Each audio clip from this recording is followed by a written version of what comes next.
Alright, today we are looking at the biggest upsets in RLCS history. Specifically, we're going to be looking at lands only. First off, we've got iBuyPower, Season 1, winning against Flipside twice throughout the tournament. This might seem like a bit of a confusing pick because, Kronovi, who was on iBuyPower, was kind of seen as either the first or second best player in the world. So, it's definitely a top tier player. But, that being said, I do consider them winning that tournament and against Flipside specifically twice a bit of an upset, considering Overzero was a substitute. Now you might think, Season 3 that happened as well with Turbopulsar, but Turbopulsar continued to have a really top tier career from that moment onwards, whereas Overzero only had one more RLCS appearance after that, and that was because they won the World Championship, right? So they stuck together, that exact same roster that they played at the World Championship, and they ended up in the relegation zone for RLCS. So clearly that didn't work out, and we never saw Overzero ever again in the RLCS or in the RLRS. So clearly he was not expected to be up to par. So him performing as well as he did at the World Championship was quite surprising, and going into the event I would consider a big upset, as well as the fact that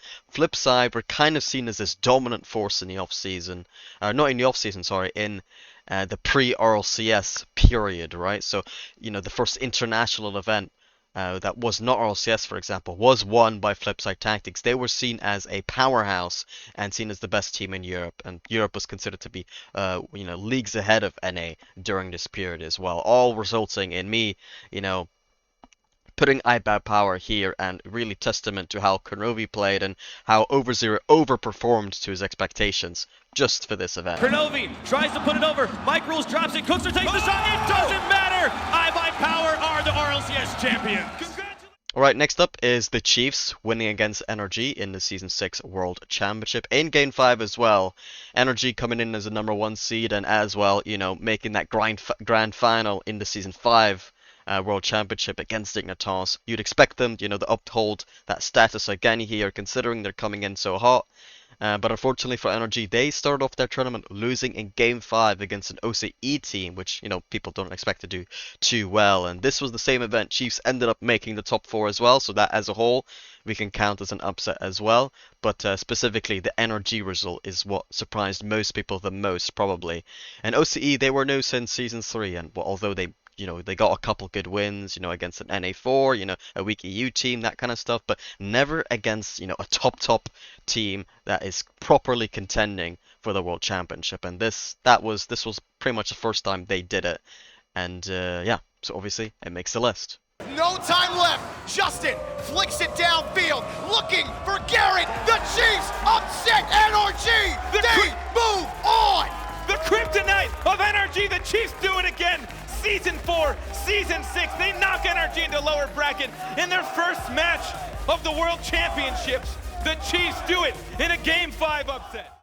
Then we have Cloud9 for winning the Season 6 World Championship, and, more specifically winning against Jknaps twice in that grand final, including the bracket reset.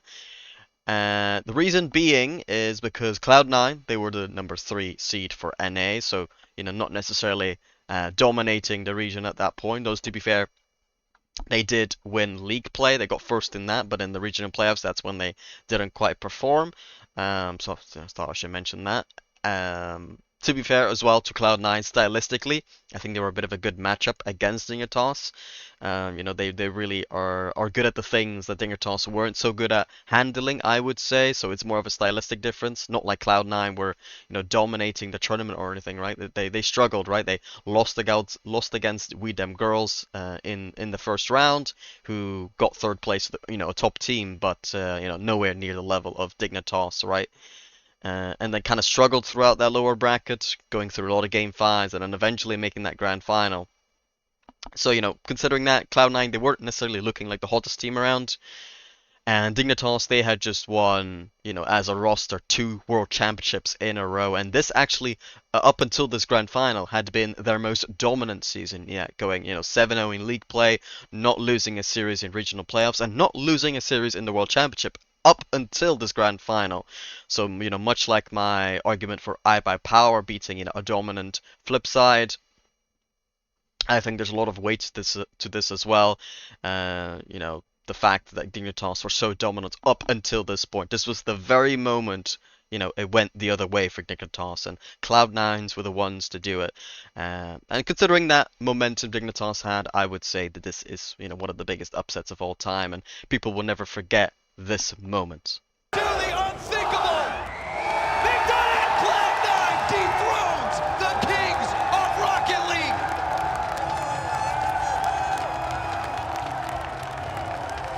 The title comes back to North America carpet. What a series! Since season 1, North America has not held the title. You see disbelief on both sides. Cloud9 in disbelief that they just took Jknaps. And you can see Turbo. Next up is the Renegades winning against Endpoint in the 21-22 Fall Major. This has been quite a gap in time, you know, going from season 6 to 21-22. But yeah, I feel like there weren't as big upsets in between that period. Specifically now, for this Fall Major, Renegades, they were the second OCE seed, so that already, you know, bit of concerning. You don't really expect the OCE number 2 seed to win at all, to be honest. You know, from the start of RLCS that they got included to now, the second seed, or rather the worst performing OCE team at these LAN events hasn't done well, right? So, you know, being the second seed makes it all the less likely that they do well. But Endpoint then, number 1 EU seed. You know, they won 2 EU regionals going into this event, although, you know, they didn't do that well in this major, only making top 8 still, though, you know, clearly ahead of what much better than you'd expect of Renegades, right? But Renegades, they won against Endpoint in the first round of Swiss, so, you know, didn't have the biggest impact on the results, but still, you know, they played that first Swiss round and won that match. Although I should mention, I heard something about, I think it might have been Relating Wave using the wrong camera settings or something like that, or yeah, some kind of setting that he was playing that wasn't correct, which apparently he fixed right after that series and then started playing a lot better. So you could say that this was a little bit lucky for Renegades, but still, you know, if you're watching the event, you see that result, that was a big surprise. So this is still, you know, a massive upset. And I should also mention, you know, between Season 8 and this point, there were no LANs, and, you know, OCE, they really, they did well in a lot of LANs because they could improve by, you know, playing at that LAN, scrimming against all these top teams. You know, that was kind of the OCE culture, is, you know, making sure to improve a lot from those RLCS LANs, and then that would help the rest of the region eventually as well. And with the lack of LANs, OCE, they themselves even were very concerned, you know, going into these events, and that proved to make a lot of sense as well, because the OCE, they didn't really do too well right when, you know, LANs are starting up, and for the most part, you usually don't do too well, at least not as good as I used to before 21-22, so, you know, clearly it has had some long-standing impact on OCE as a region, and Renegades getting this win, it was a big surprise to say the least. At the last, Cinco denied by the wall of OCE. Cameron Johns and Renegades have finally done it. Next up, we have Team BDS losing against Team Secret and Pioneers in the 21-22 Spring Major. So this is kind of 2 upsets in one. But basically, you know, BDS, they won 2 regionals going into this split, won the World Championship right after this event, but during this event, in the first round in the upper bracket, losing 3-0 against Sam's number 2 seed, and then in the lower bracket, also losing 3-0 against OCE's number 1 seed. So, you know, losing to OCE, that's already a massive surprise, and then South America's number 2 seed, who historically don't really do too well either. You know, they have similar results to an OCE team, for example. On average, right? So, yeah, that was just very surprising. BDS winning the World Championship straight after, you know, even though at that major they lost in the first round, a very big surprise. And considering, you know, they won 2 regionals in EU and the grand final in the one that they didn't win, you know, nobody saw this coming. So, yeah, very big surprise.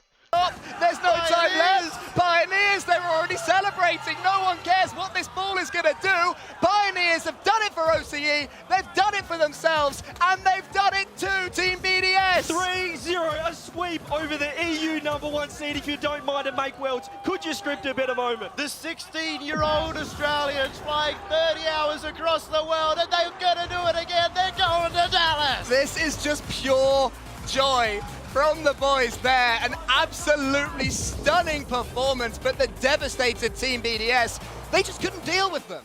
For them to lose so they wouldn't go above them, suddenly Power want KCP to win. So there's a third team from OCE. It makes no sense. Then we have G2 losing against Power in the 22-23 Fall Major. This was right after G2 had made the grand final of the World Championship, losing out against BDS. And then, yeah, first split back, they go to the major, though to be fair, they did struggle to make it, but, they made the major, and people were expecting them to kind of, come back and do well at the major, in spite of their regional performances.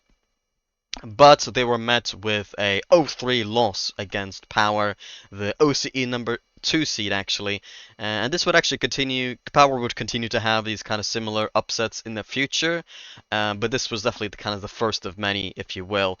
And came as a massive surprise. Again, OCE winning. That seems to be a consistent theme, right, in this video. And this was definitely one of the bigger upsets of all time. Stretched pretty thin at the moment, and Beaver's not perfectly. Beaver fights in 3-0. G2 Esports with another nightmare in Europe. OCE back on the Rocket League map. Power 3, G2 0. One of the greatest upsets in RLCS history. Power sweep G2 Esports. Then we have another entry in the same event. Team Secret winning against V1 in the 22-23 Fall Major and making top 4. So, they got a couple upsets along the way in Swiss, for example, but then, in that quarterfinal, they went up against Version 1 and they won against them 4-1 in a pretty convincing series, though kind of a defensive masterclass as well by Team Secret. But yeah, V1, that split, they had won a regional in North America, and in Swiss, won against Team Liquid, who ended up being the closest competition for the eventual winners of the major. So getting a win over them as well kind of proves that they were a capable team, even if V1 after the split kind of slowed down, got a lot worse, right, and weren't that great for the rest of the season. But for this split, they were definitely expected to do well. In Swiss, they proved they could do well, but then in the playoffs, that's when they suddenly choked, and Team Secret really outperformed themselves. Torment's waiting, Cobb shoots. Torment's arriving, the shot. This might be it. Target. Beast mode! Crossbar again. Stan wants to see the ball bounce. He does see the ball bounce. Rocket League's foray into a worldwide esport continues. We have a South American team in the semis, and it's not the one we all expected. Then for our last pick, we have Quick Trip Pioneers against GenG in the 2024 World Championship. Quick Trip Pioneers, they went 1-3 in the first major, only winning against APAC, and in the second split they didn't even make the major, so they weren't expected to do well even for an OCE roster, right? And GenG, they had just made top 4 against winning against Vitality in the EWC. So a team, that can definitely make a top 4 again in international events, considering they just did so. And GenG also, they had First Killer and Apparentlyjack on their roster. You don't expect them to lose against OCE, right? But unfortunately for them, they actually went 1-3 here at the World Championship, not even making... What did they actually end up as? They ended up as top 14, right? Way off top 4. And Quick Trip, they found themselves top, 9th to 11th with this win. A huge upset for them, winning against, major winners. First Killer, not quite so, but he's always proven to be, a top player, regardless, of what team he's on, right? So, yeah, definitely a huge surprise in that season. Has it cut away GenG's hopes in this series? Jack could be the hero. Flat middle. Could contact. And Pioneers stun the world. The down underdogs are still alive. Alright, that's going to be the end of the video, guys. Thank you all for watching. If you enjoyed, please like and subscribe, and I'll see you later.